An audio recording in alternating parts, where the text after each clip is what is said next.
Είπαμε λοιπόν εδώ ότι πρέπει να είναι πολύ καλά καμμένο το λάδι για να μπορέσει να πέσει η σμέρνα μας και να τηγανιστεί καλά.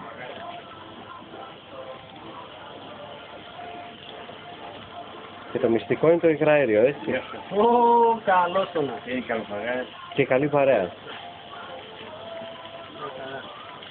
Για πείτε μας λοιπόν, κύριε σεφ, τι άλλα μυστικά σας έχουν μάθει για τη σμέρνα? Όχι από με τα μυστικά μας. Εδώ κρύβουμε το πρόσωπο, ρε φίλε.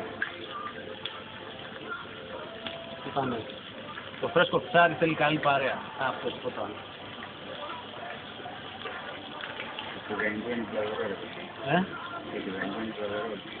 Είναι βλαβερό, αλλά το τηγανίζουμε με ελαιόλαδο Και καλαμποκάλευρο. και καλαμποκάλευρο, ακριβώς. Για να κάνει καλή κρούστα. Θα μείνει όλα καλά.